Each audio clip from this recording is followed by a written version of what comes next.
औज़ु बिल्लाहि मिनश्शैतानिर रजीम बिस्मिल्लाहिर्रहमानिर रहीम। यूट्यूब के मोअज़्ज़िज़ दोस्तों अस्सलामु अलैकुम। मैं हूं आरजे मोहसिन और आप देख रहे हैं उर्दू इन्फो टीवी। दोस्तों आज हम आपको क्रिकेट की दुनिया में अपने फन का लोहा मनवाने वाले बैट्समैन मोहम्मद यूसुफ की कहानी उनके अल्फाज में सुनाने वाले हैं। आप सब दोस्तों से गुजारिश है कि हमारे साथ जुड़े रहिए और जानिए कि कैसे ये इनकलाब आया और मोहम्मद यूसुफ को किन किन मुश्किलात का सामना करना पड़ा। हमारी रिहाइश रेलवे कॉलोनी गड़ी शाहू लाहौर में थी। यहाँ मेरे हम मजहबों के भी घर थे, लेकिन ज्यादा आबादी मुसलमानों की थी।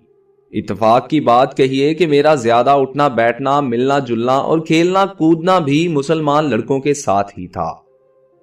सच्ची बात यह है कि वो भी मुझे अपने जैसे ही लगते थे। मुसलमानों के हाँ मुझे कोई ऐसी खास खूबी या इम्तियाजी बात नजर नहीं आती थी कि मेरे दिल में मुसलमान होने का शौक पैदा होता। मुसलमान लड़कों के मशगले भी मेरे जैसे ही थे। एफसी कॉलेज में पढ़ाई के दौरान एक हम जमात लड़के जावेद अनवर से दोस्ती कायम हुई, जो कि क्रिकेट के सुपरस्टार और हमारे सीनियर साथी सईद अनवर का छोटा भाई है। मैंने जिंदगी भर इस जैसा लड़का नहीं देखा। मैं उसे मिलने सईद भाई के घर जाता रहता था। सईद भाई 1989 से कौमी टीम में थे। मैं कोई 9 साल बाद 1998 में टीम में आया। वहां अक्सर एक साबिक क्रिकेटर जुल्करनैन हैदर आ जाते थे, जो तबलीगी जमात में शामिल हो गए थे। वो नेकी और नमाज रोजे की तलकीन किया करते थे, लेकिन इस वक्त सईद भाई को ऐसी बातों की लगन ना थी। अक्सर जब जुल्करनैन हैदर या तबलीग वाले दूसरे लोग आते तो सईद भाई मुझे बाहर भेज देते कि कह आओ कि सईद घर पर नहीं है। फिर मैंने देखा कि आहिस्ता आहिस्ता उनकी तबीयत मजहब की तरफ आने लगी। तबलीगी जमात के बुजुर्गों से उनका मेल जोल बढ़ गया।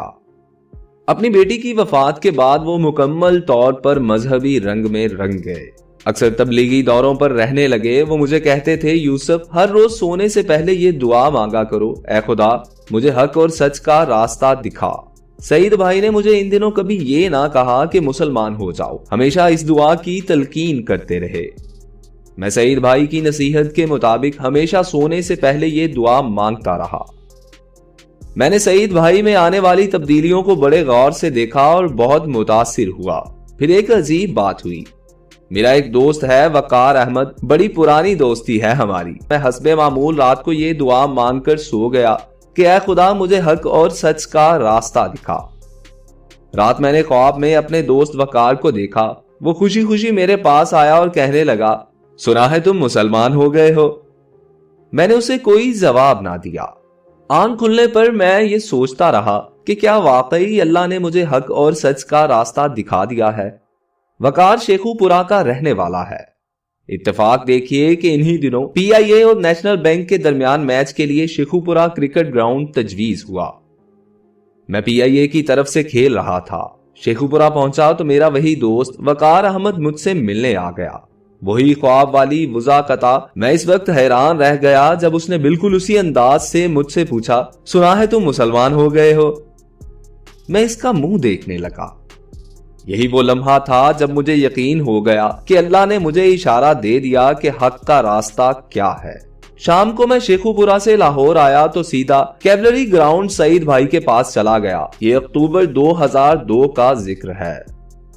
मैंने सईद भाई से कहा मैं मुसलमान होना चाहता हूँ। सईद भाई ने मुझे गले लगा लिया, मुझे कलमा पढ़ाया और मेरी दुनिया बदल गई।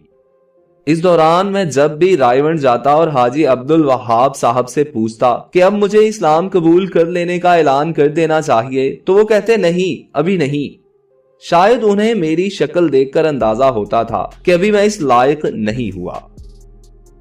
मेरी मौलवी फहीम साहब और तारिक जमील साहब से भी मुलाकातें होती रहीं। इंजमाम भाई को पता चला तो उन्होंने बड़ी शफकत की। जून 2005 में क्रिकेट टीम कुछ मैच खेलने सऊदी अरब गई। मैच तो ना हुए, अलबत्ता टीम ने उम्रा किया। इससे कोई 1.5-2 महीना पहले मेरी बीवी भी इस्लाम कबूल कर चुकी थी। मैंने उसे आजादी दी थी कि वो सोच समझकर फैसला करे। पूरी टीम ने उम्रा किया, लेकिन मैं उनके साथ शामिल ना हुआ क्योंकि अभी तक मैंने मुसलमान होने का खुला ऐलान नहीं किया था। लेकिन मुझे सख्त बेताबी थी कि उम्रे की सआदत हासिल करूं। मेरी बीवी भी मेरे हमराह थी। अब वो तानिया की बजाय फातिमा हो चुकी थी। रायवंश से मौलवी फहीम साहब ने मक्का में मौजूद आलमगीर साहब के जिम्मे लगाया और वो रात गए हम दोनों को हरम शरीफ ले गए। हमने उम्रा अदा किया। ये अल्लाह का बहुत बड़ा करम था। रात के पिछले पहर शुरू होने वाला उम्रा सुबह 5 बजे खत्म हुआ। मैंने उसी वक्त मौलवी फहीम साहब को फोन किया। उन्होंने हाजी अब्दुल वहाब साहब से जिक्र किया, जिन्होंने मुझे इस्लाम का ऐलान करने की इजाजत दे दी। पाकिस्तान वापस आते ही मैंने ऐलान कर दिया। इसे इत्तेफाक या कुदरत का इनाम कहिए कि मैंने अपने बेटे और बेटी के नाम भी मुसलमानों वाले रखे थे। बेटी का नाम अनीका यूसुफ और बेटे का नाम दानियाल यूसुफ है। मेरे कबूल इस्लाम पर वालिद साहब ने बरहमी का इजहार नहीं किया। वालिदा कुछ रंजीदा हुई, लेकिन अब सब कुछ मामूल पर आ रहा है। मैं अल्लाह से दुआ गो रहता हूँ कि वो मेरे पूरे खानदान को हक और सच का रास्ता दिखा दे। आमीन। तो दोस्तों, कैसी लगी आज की हमारी ये वीडियो? अगर आप लोगों को हमारी वीडियो पसंद आई हो तो बराह करम वीडियो को लाइक कीजिए, हमारे चैनल को सब्सक्राइब कीजिए और साथ लगे बेल आइकॉन को प्रेस कर दीजिए ताकि हर नई आने वाली वीडियो बर वक्त आप तक पहुंच सके। अल्लाह निगहबान।